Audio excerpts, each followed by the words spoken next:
Assalamualaikum warahmatullahi wabarakatuh. Jumpa lagi dengan kami Saham Hijau, yaitu segala sesuatu tentang dunia investasi di pasar modal. Pada kesempatan kali ini kami akan membahas alasan kenapa 334.371 investor mencintai saham GoTo. Jadi jumlah yang sangat banyak sekali ini.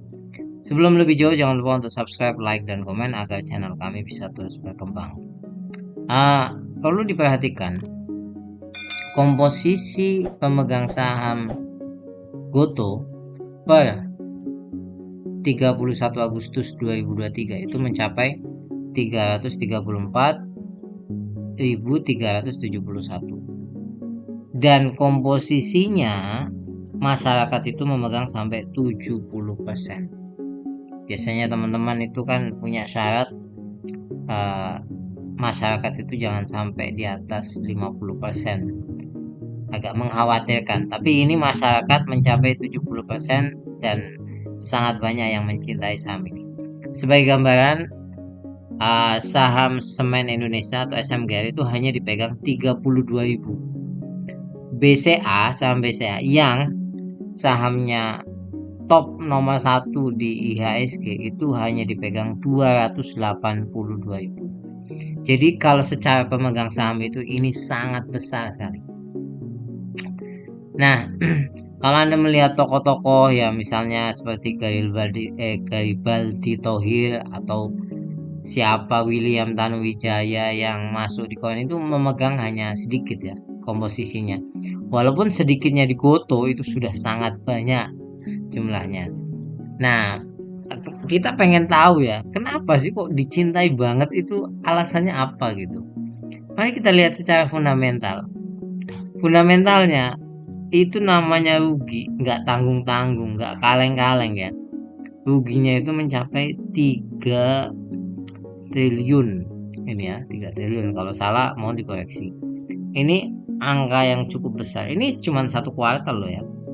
Rugi dan ruginya bisa dikatakan sangat besar ini loh.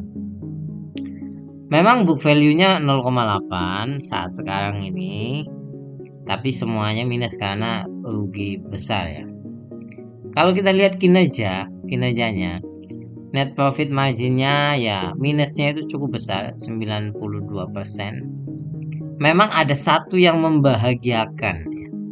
Di sisi lain, di samping yang rugi semuanya itu, apa itu? Net income-nya tumbuh 54%. Jadi kelihatan nih dari sini kan, 6 triliun ini jadi 3, jadi menyusut setengahnya. Ini kabar baiknya, tapi kalau menurut kami ya intinya masih rugi gitu loh. Nah, dan posisi sahamnya itu terus turun. Terus turun bisa dikatakan kalau ngelihat grafiknya, ini kan 3 tahun dari tahun 2022 dari IPO. Bisa dikatakan saat sekarang ini hampir support lah karena tidak bergejolak terlalu dalam ini di angka 84. Jadi yang megang IPO di harga 300-an ya cukup cukup kasihan ya kalau sampai sekarang. Nah, pertanyaannya apa sih yang menarik? Sahamnya turun, kemudian rugi terus gitu, ruginya besar. Ah, yang menarik adalah pertama, ini nama besar. Nama besar yang pelanggannya sangat banyak. GoTo itu kan komposisi dari Gojek, Tokopedia, sama GoTo Finansial, ada GoPay dan lain sebagainya. Ekosistem besar lah. Ini kan yang digaungkan itu kan selalu ekosistem besar. Ini khas saham yang dikampanyekan ke retail ya, semua produknya dipakai dan lain sebagainya. Cuman perlu diketahui juga ya, memahami keuntungan di sini itu nggak mudah gitu loh. Itu perlu dipahami lebih awal. Yang kedua, selain nama besar, dari awal saham ini muncul berita itu gila-gilaan. Ya, Anda buka di Google itu ada semuanya. Ini kami kutip salah satu ya. Ketika mau IPO itu sudah disampaikan judulnya aja menakar prospek cuan. Ya, udah seolah-olah itu ini mau untung gitu loh. Jadi simak rekomendasi analis ini.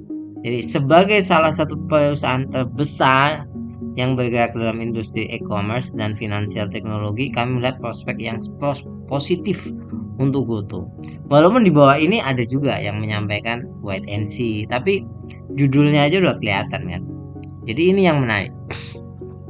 Plus ini ya, plus ini kan berita pada 16 bulan Maret. Nah, kemudian bulan April sebulan setelahnya itu kan harganya jeblok. Nah, beritanya tetap positif gitu loh. Saya juga aneh gitu melihat berita tentang GoTo itu selalu positif gitu. Wajar saham terkoreksi. Prospek bisnis GoTo menjanjikan. Ya, prospek itu kan bicara masa depan yang bisa setahun, 2 tahun, 3 tahun, 5 tahun. Ya namanya juga prospek. Nah, ini tadi kan tahun 2022 yang pas waktu habis IPO lah. Setelah itu banyak berita positif. Pokoknya Anda kalau nyari berita GoTo itu eh, menuju ke hijau terus lah seolah-olah gitu. Nah, kemudian selalu ada juga berita yang pokoknya ada berita investor jor-joran rogoh ratusan miliar borong saham GoTo yang apa membuat orang itu tergerak untuk eh, apa namanya informasi positif di otaknya itu mau cuan ini mau cuan gitu. Bahkan ini bulan Oktober ya, tanggal 5 Oktober 2023 itu keluar lagi berita baru GoTo dapat 3 katalis baru target harga tinggi gitu lah. Kalau nggak salah di berita ini targetnya cuan itu sampai 60%. Ya namanya juga berita ya, jadi cukup menarik. Dan ada juga dua bos GoTo borong 1 miliar saham perseroan. Jadi terus gitu. Nah, tapi perlu diingat, Anda kalau nyari berita, tolonglah lebih teliti ya. Maksudnya jangan yang berita positif aja, pasti ada lah yang objektif. Ini kalau kita perhatikan, kuartal ketiga itu kan laporannya belum keluar. Ya, tapi ini udah ada berita nih. Mandiri Sekuritas tidak lagi memperkirakan bahwasanya EBITDA itu bakal positif pada kuartal 4. Ya, melainkan geser ke kuartal 1 2024. EBITDA-nya positif itu baru 2024. Jadi masih jauh gitu. Ini perkiraan positif. Ya, jadi artinya apa? Masih tetap akan merugi berarti sampai penghujung tahun. Jadi oleh sebab itu, Pak mungkin bertanya ya, terus dari mana dapat uang GoTo ini kan rugi gitu. Nah, pertama kalau kita lihat beritanya ini tanggal 3 Oktober, GoTo private placement. Ini ada 90 per saham, selalu nambah modal, penambahan modal ini. Ada juga bahas 2 listing di luar negeri. Jadi mau IPO di luar negeri di 2 negara kalau nggak salah. Ya intinya nambah modal gitu. Pertanyaan kalau saya sebagai investor kan logisnya gini, ini sampai kapan kita butuh modal? Terus untungnya kapan kan gitu pertanyaan logis daripada investor itu. Nah, oleh sebab itu saya menyimpulkannya, kenapa 334 eh, 1371 investor terus mencintai GoTo? Kalau dari capital gain memang selalu ada potensi lah. Di saham itu tidak bisa kita mengatakan saham ini jelek 100% nggak bisa. Kalaupun jelek 99%, selalu ada satu potensi untuk mendapatkan capital gain. Begitu juga bagus nggak bisa kita mengatakan 100% enggak. Nah, di saham ini capital gain selalu ada potensi, apalagi harganya sekarang sangat di bawah. Tapi kan kalau kita lihat dari sisi bisnisnya, kita sulit untuk meraba keuntungannya itu kapan. Yang berikutnya, kalau dividen, saya kira dalam jangka waktu dekat sulit lah mendapatkan dividen itu. Jadi biasanya kan dari rugi untung berkembang, baru kemudian dapat dividen. Nah, menurut saya polanya daripada saham GoTo itu seperti ini. Ya, berita positif, ya kan media itu bisa mengubah sudut pandang. Kayak tadi itu loh, turun wajar, koreksi.